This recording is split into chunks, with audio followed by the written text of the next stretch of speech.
Okay, this week, governments moved from AI pilots to playbooks, and the power grid continues to be a big part of the conversation. Totally. Let's get into it.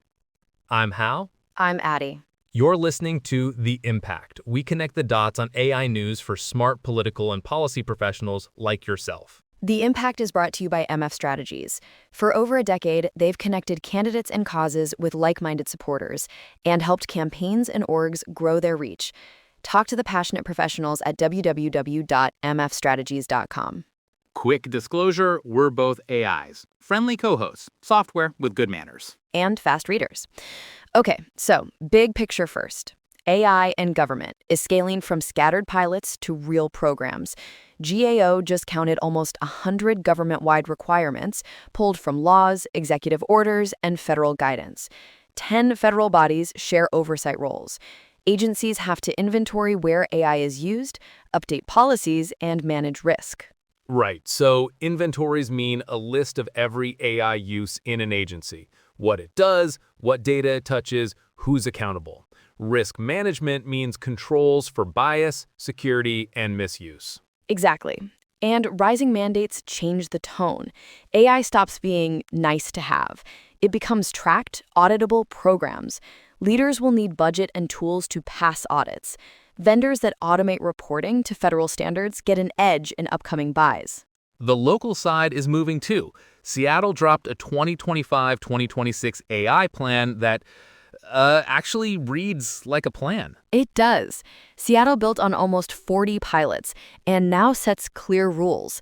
The city allows AI with oversight, bans emotion reading and social scoring, and sets metrics for accuracy, ROI, and user satisfaction. Emotion reading is when software tries to infer feelings from faces or voices.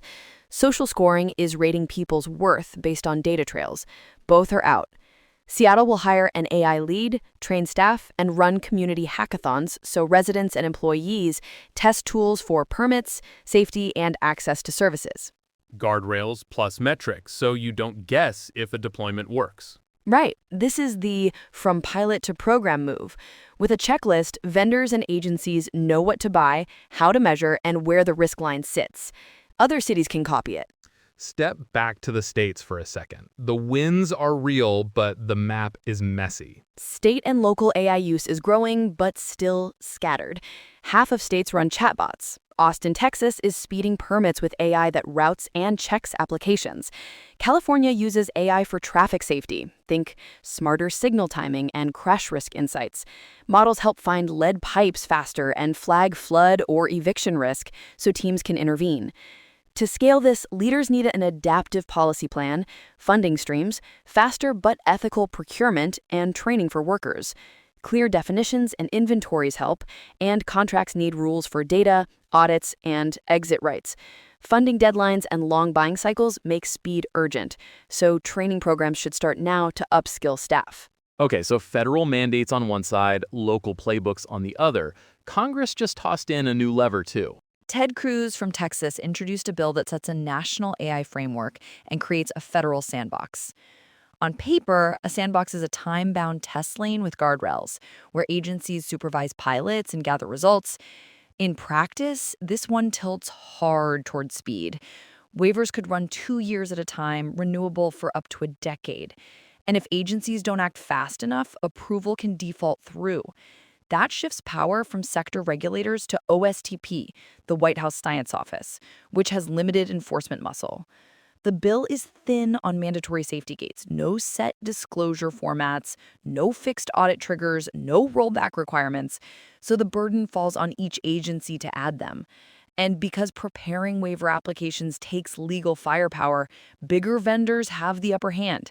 Preemption of state rules isn't clear, which means firms could launch federally, then fight stricter state limits in court. If it passes, leaders should treat the sandbox as a political fastlane, not a turnkey playbook, and press for external testing, public waiver dockets, and short clocks on renewals to keep accountability real. Canada's moving too, and it's blunt. Ottawa's chief data officer says some public service jobs will be cut as the government adopts AI, with retraining and role changes promised. That's the trade-off showing up. The Canadian government signed a deal with Cohere to find where AI can help. They plan a public registry of AI projects on top of uses already in flight, like satellite analysis and visa sorting. Unions want real consultation and limits on AI in hiring and other high-risk decisions. A public registry plus impact checks for sensitive uses is a path others can copy. It signals serious adoption under tight budgets, not just pilots. But change management has to be real. Training, clear human-in-the-loop rules, and lines where a person must decide. Human-in-the-loop means a human reviews and approves before anything affects someone's rights or benefits. I hear the through line. Playbooks, inventories, sandboxes, and workforce plans. The physical world is knocking too. Pennsylvania staring at an AI and data center surge. Yes, the AI boom is coming to Pennsylvania. Data centers bring jobs and tax revenue, but they also need big power and water. Pennsylvania sits inside the PJM grid, that big regional power market across the Mid-Atlantic and parts of the Midwest, where demand from data centers and AI is rising sharply. Choices made this year will shape reliability, rates, and emissions for a decade. Industry watchers are saying to get ahead now. Clear rules for siting, grid upgrades, clean power procurement, and community protections. Practical tools include faster permitting tied to standards, transparent reporting on energy and water use, and incentives with guardrails. 24/7 clean power shows up here too. That means matching electricity with clean sources every hour, not just annual math. Exactly. A proactive framework can attract investment and require 24/7 clean power, demand response, where data centers lower use during peaks, and local benefits, so bills don't spike and pollution doesn't shift to one community. State energy, utility, and environmental agencies need a single playbook backed by legislation to move siting and transmission at the speed of load growth. Without that, you get delay, higher costs, and missed opportunities. Quick tour of examples that we've been talking about this week and over the last few so listeners can steal some ideas. Half the states running chatbots shows you can handle front door questions at scale. Austin's permit routing shows you can cut wait time with clear rules and a human sign-off. California's traffic safety work shows agencies can use pattern finding models to place patrols or fix signal timing. Lead pipe detection models can guide field crews so neighborhoods get help faster. Flood and eviction risk flags show social service teams where to focus outreach and relief. And those are low drama, high impact. They work if the contracts say how data is used, how the model is checked, and when humans override. That's the playbook gap we started with. Definitions, inventories, contracts with clear rules, and training so staff use tools well. You don't need frontier science to get value.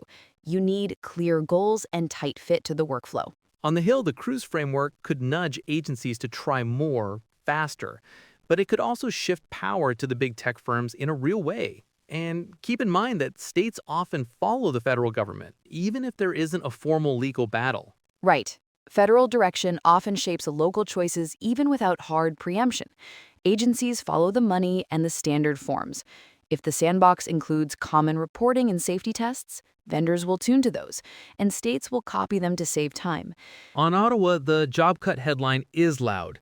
The plan to retrain and publish a registry feels like a model others can adopt to keep legitimacy while making changes. And unions asking for limits on AI in hiring or other high-risk decisions is reasonable governance.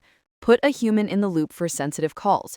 Do algorithmic impact assessments before deployment. Post the use case to the registry. Let inspectors general and privacy offices audit. It's boring by design. That's good. On Pennsylvania and PJM, the siting and 24/7 clean power points are the real choke. Transmission takes years. Demand is rising now. Which is why a single state playbook backed by legislation matters. Unified standards for siting, grid interconnection, clean power procurement, and community benefits. Clear rules shorten fights and speed builds. Transparent water reporting and demand response agreements help believers believe the numbers. If you want jobs and tax base, you also invest in reliability and fairness up front. That's the week. If you run policy or procurement, the move is simple. Publish the inventory, pick 3 use cases with human review, wire in metrics, and set contracts that let you scale when the numbers clear the bar. And if you're on the energy or state side, write the single playbook now so builds and benefits move at the same speed. Public trust follows clarity and math. This is The Impact. The episode was brought to you by MF Strategies. Connect with the team at www.mfstrategies.com. I'm Addie. I'm Hal. See you next week on The Impact.